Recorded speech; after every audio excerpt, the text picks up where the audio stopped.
کیا ہوتا ہے جب ایک معصوم بچی کی زندگی بے دردی سے چھین لی جائے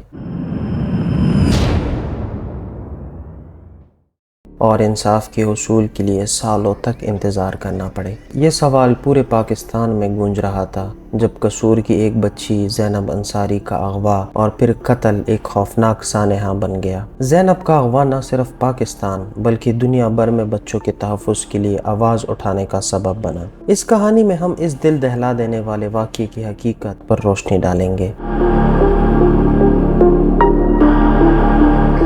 زینب انصاری ایک معمولی اور خوشحال بچی تھی جو اپنے والدین کی آنکھوں کی ٹوپی تھی۔ وہ 7 سال کی تھی، اسکول جاتی، اپنے دوستوں کے ساتھ کھیلتی اور اپنے والدین سے بے حد محبت کرتی تھی۔ زینب کے والدین کے لیے اس کی خوشی اور مسکراہٹ سب سے اہم تھی اور وہ ہر دن اس کے ساتھ گزارنے کے لمحوں کو اپنی زندگی کا سب سے قیمتی وقت سمجھتے تھے۔ زینب کا گھر ایک چھوٹے سے شہر قصور میں تھا اور اس کی زندگی بے حد سادہ تھی۔ اسکول جانے کی ہر صبح وہ ایک خوشی کے ساتھ گھر سے نکلتی اور پھر دوپہر کو اسکول سے واپس آتی، مگر اس دن کچھ مختلف تھا۔ اس دن وہ اسکول سے واپس آتے ہوئے غائب ہو گئی اور اس کی والدہ کی آنکھوں میں ایک خوفناک پریشانی چھا گئی۔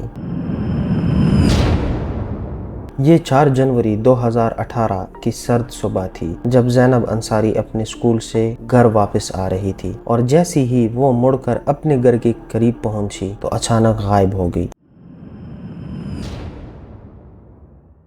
اس کی گمشدگی پورے علاقے کو ہلا کر رکھ گئی۔ اس کے والدین اور محلے والوں نے فوراً پولیس کو اطلاع دی اور پورے شہر میں زینب کی تلاش شروع ہوئی۔ پولیس نے علاقے کے ہر کونے میں تلاشی لی مگر کوئی سراغ نہ ملا۔ لوگ پریشان تھے اور سوالات بڑھنے لگے۔ زینب کہاں گئی؟ اس کا اغوا کس نے کیا اور کیوں؟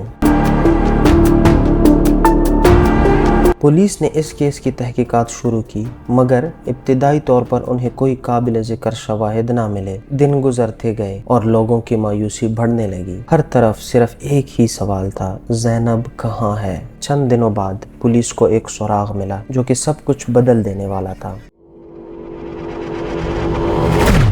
9 جنوری 2018 کو زینب کی لاش برآمد ہوئی۔ اس کی لاش کچرے کے ایک ڈھیر سے ملی۔ اس کے ساتھ کئی شواہد ملے جنہوں نے اس کیس کی تحقیقات کو نیا موڑ دے دیا۔ پولیس نے فوراً تحقیقات شروع کی اور زینب کے قاتل کو تلاش کرنے کی کوشش کی۔ ایک دن DNA کے شواہد سے یہ بات ثابت ہوئی کہ قاتل عمران علی تھا جو پہلے بھی بچوں کے اغوا میں ملوث رہا تھا۔ عمران علی ایک سیریل کلر تھا اور وہ اسی علاقے میں کئی بار بچوں کو اغوا کر چکا تھا۔ عمران علی کا ماضی نہایت خوفناک تھا۔ اس کے خلاف کئی کیسز موجود تھے مگر اس کی گرفتاری نہیں ہو پائی تھی۔ اس کا طریقہ کار یہ تھا کہ وہ بچوں کو اغوا کرنے کے بعد انہیں بے دردی سے قتل کر دیتا تھا۔ اس بار زینب بھی اس کا شکار بن چکی تھی اور اس کا یہ ظلم پورے پاکستان کو ہلا کر رکھ گیا۔ آخر کار پولیس نے عمران علی کو گرفتار کر لیا اور اس سے جب تفتیش کی گئی تو اس نے اپنے جرم کا اعتراف کیا۔ اس کے اعتراف اتنے سنسنی خیز اور بے رحمانہ تھے کہ سننے والوں کی روح تک کانپ اٹھی۔ اور وہ بے حس اور بے رحم شخص تھا جس نے بچوں کی زندگیوں کو اپنے ہوس کا شکار بنایا۔ عمران علی کے اعتراف نے عوام کو ہلا کر رکھ دیا۔ وہ جتنا بے خوف اور بے رحم تھا اتنا ہی اس کی گرفتاری نے پورے پاکستان کو ایک تیز جھٹکا دیا۔ زینب کے والدین اور پورا شہر اب تک اس حقیقت کو قبول کرنے کے لیے تیار ہی نہیں تھے۔ عمران علی کا مقدمہ ایک سنسنی خیز موضوع بن گیا۔ میڈیا نے اس کیس کی بھرپور کوریج کی اور عوام کا رد عمل شدید تھا۔ عمران علی کو سزائے موت دی گئی مگر کیا یہ فیصلہ کافی تھا؟ کیا اس سے زینب کے والدین کا دکھ کم ہو سکا؟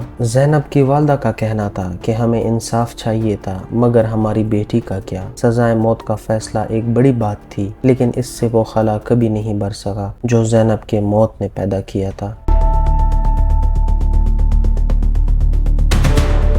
اس کیس نے پورے ملک میں بچوں کے حقوق کے تحفظ کے لیے قانون سازی کی ضرورت کو اجاگر کیا۔ زینب انصاری کی موت نے پاکستان میں ایک نئی تحریک پیدا کی۔ اس نے پورے ملک میں بچوں کے تحفظ کے لیے آواز اٹھانے کی ضرورت کو اجاگر کیا۔ اس واقعے کے بعد حکومت نے بچوں کے حقوق کے تحفظ کے لیے کئی قانون سازی کی اور بچوں کے ساتھ زیادتی کرنے والوں کو سخت سزائیں دینے کی بات کی۔ زینب کا نام اب بچوں کے حقوق کے علمبردار کے طور پر یاد کیا جاتا ہے۔ اب میں آپ سے ایک سوال پوچھنا چاہوں گا، گا آپ کیا سمجھتے ہیں کہ ایسے کیسز میں انصاف کی رفتار کیا ہونی چاہیے؟ کیا ہمارے انصاف کے نظام میں درستی لانے کی ضرورت ہے؟ کیا اس نوعیت کے کیسز میں فوری انصاف ممکن ہے؟ اپنے خیالات کمنٹس میں شیئر کریں اور اگلی ویڈیو کے لیے تیار رہیں جہاں ہم ایک اور حقیقت پر مبنی سنسنی خیز کیس پر بات کریں گے۔